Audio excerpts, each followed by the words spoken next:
Hello friends, ಎಲ್ಲರಿಗೂ ನಮಸ್ಕಾರ. ಶ್ರೀಕೃಷ್ಣ ಕ್ರಿಯೇಷನ್ಸ್ಗೆ ನಿಮ್ಮೆಲ್ಲರಿಗೂ ಸ್ವಾಗತ. ಇವತ್ತಿನ ಈ ವಿಡಿಯೋದಲ್ಲಿ ಗಣೇಶ ಚತುರ್ಥಿ ಅಥವಾ ಸಂಕಷ್ಟಹರ ಚತುರ್ಥಿ ದಿನ ಮಾಡುವಂಥ ಒಂದು ವಿಶೇಷ ದೀಪಾರಾಧನೆಯನ್ನು ತಿಳಿಸ್ಕೊಡ್ತಾ ಇದ್ದೀನಿ.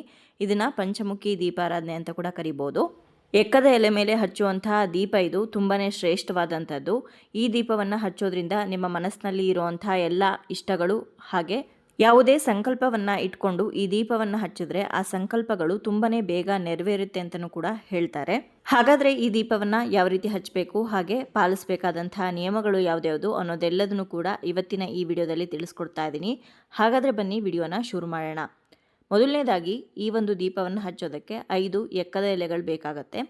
ಎಕ್ಕದ ಎಲೆಗಳು ಆಗಲಿ ಅಥವಾ ಎಕ್ಕದ ಹೂವನ್ನಾಗಲಿ ನೀವು ತಗೊಳ್ಳುವಾಗ ಆದಷ್ಟು ಬಿಳಿ ಎಕ್ಕದ ಎಲೆಯನ್ನೇ ತಗೋಬೇಕು ಅಥವಾ ಬಿಳಿ ಎಕ್ಕದ ಹೂವನ್ನೇ ಪೂಜೆಗೆ ಬಳಸಬೇಕು. ಮನೆಗೆ ಎಕ್ಕದ ಎಲೆಗಳನ್ನು ತೊಗೊಂಡು ಬಂದಮೇಲೆ ನೀಟಾಗಿ ತೊಳೆದು ಅದನ್ನು ಒಂದು ಬಟ್ಟೆಯಲ್ಲಿ ನೀಟಾಗಿ ಒರೆಸ್ಕೊಳ್ಳಿ. ಅನಂತರ ಅದ್ರ ಮೇಲೆ ಸ್ವಸ್ತಿಕನ್ನು ಬರ್ಕೊಳ್ಬೇಕು.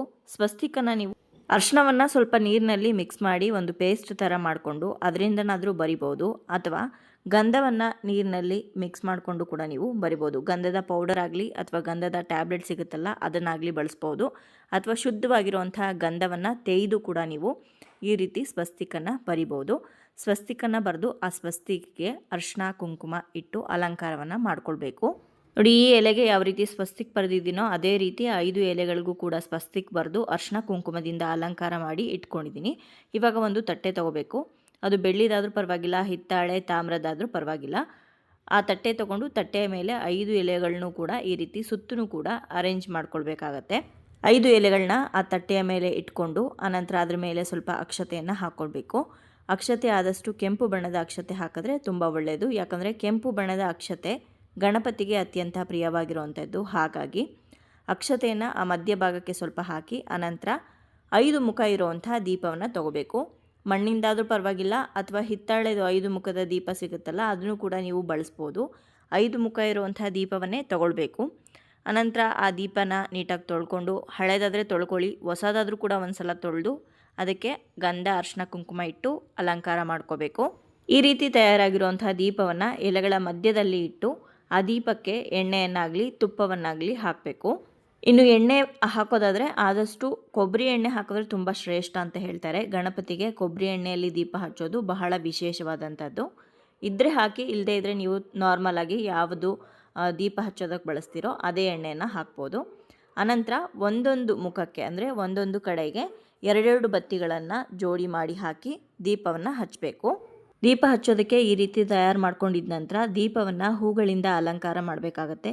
ಯಾವ ಹೂ ಸಿಗುತ್ತೋ ಅದನ್ನು ಇಟ್ಟು ನೀವು ಅಲಂಕಾರ ಮಾಡ್ಬೋದು. ಅದರಲ್ಲೂ ವಿಶೇಷ ಅಂದರೆ ಕೆಂಪು ದಾಸವಾಳ, ಎಕ್ಕದ ಹೂವು, ಕಣಗಲೆ ಹೂವು, ತುಂಬೆ ಹೂವು, ಬಿಲ್ಪತ್ರೆ, ಗರಿಕೆ ಹುಲ್ಲು, ಈ ರೀತಿಯಾದಂಥ ಹೂವು ಪತ್ರೆಗಳನ್ನು ಇಟ್ಟು ನೀವು ದೀಪವನ್ನು ಅಲಂಕಾರ ಮಾಡ್ಕೊಂಡಿದ್ದ ನಂತರ ದೀಪವನ್ನು ಹಚ್ಚಬೇಕು. ದೀಪವನ್ನು ಆದಷ್ಟು ಏಕಾರತಿಯಿಂದಾಗಲಿ ಅಥವಾ ಅಗರಬತ್ತಿಯನ್ನು ಹಚ್ಕೊಂಡು ಆ ಒಂದು ಅಗರಬತ್ತಿಯಿಂದ ಅಥವಾ ಏಕಾರತಿಯಿಂದ ದೀಪವನ್ನು ಹಚ್ಚಬೇಕು.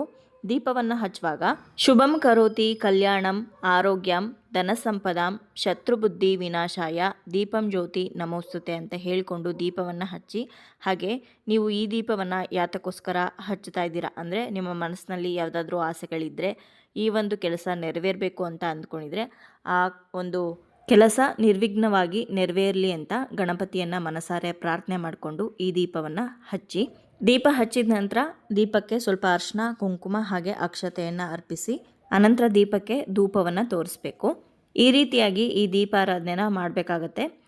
ಇನ್ನು ಈ ದೀಪಾರಾಧನೆನ ಯಾವ ಸಮಯದಲ್ಲಿ ಮಾಡಬೇಕು ಅಂದರೆ ಬೆಳಗ್ಗೆ ಅಥವಾ ಸಂಜೆ ಯಾವುದಾದ್ರೂ ಸಮಯದಲ್ಲಿ ನೀವು ಮಾಡ್ಬೋದು. ರಾಹು ಕಾಲದಲ್ಲಿ ಒಂದು ಕಾಲ ಬಿಟ್ಟು ಪ್ರತಿ ಸಂಕಷ್ಟಹರ ಚತುರ್ಥಿಯಲ್ಲೂ ಕೂಡ ನೀವು ಈ ದೀಪವನ್ನು ಹಚ್ಬೋದು. ಅದೇ ರೀತಿಯಲ್ಲಿ ವರ್ಷಕ್ಕೊಂದು ಸಲ ಬರುವಂಥ ಗಣೇಶ ಚತುರ್ಥಿ ಅಂದರೆ ಗಣೇಶನ ಹಬ್ಬದ ದಿವಸನೂ ಕೂಡ ಈ ದೀಪವನ್ನು ಹಚ್ಬೋದು.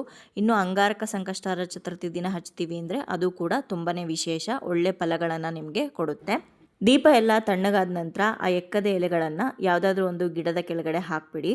ಮತ್ತೆ ಆ ದೀಪವನ್ನು ತೊಳೆದಿಟ್ಕೊಂಡು ಇನ್ನೊಂದ್ಸಲ ದೀಪ ಹಚ್ಚೋದಕ್ಕೆ ಬಳಸ್ಬೋದು. ನೋಡಿದ್ರಲ್ವ ಸ್ನೇಹಿತರೆ, ಇವತ್ತಿನ ಈ ವಿಡಿಯೋದಲ್ಲಿ ಗಣೇಶ ಚತುರ್ಥಿಯ ವಿಶೇಷವಾಗಿ ಎಕ್ಕದ ಎಲೆ ಮೇಲೆ ಪಂಚಮುಖಿ ದೀಪಾರಾಧನೆನ ಯಾವ ರೀತಿ ಮಾಡಬೇಕು ಅಂತ ತಿಳಿಸ್ಕೊಟ್ಟಿದ್ದೀನಿ. ಇವತ್ತಿನ ಈ ವಿಡಿಯೋ ನಿಮ್ಮೆಲ್ಲರಿಗೂ ಇಷ್ಟ ಆಗಿರ್ಬೋದು ಅಂತ ಭಾವಿಸ್ತೀನಿ.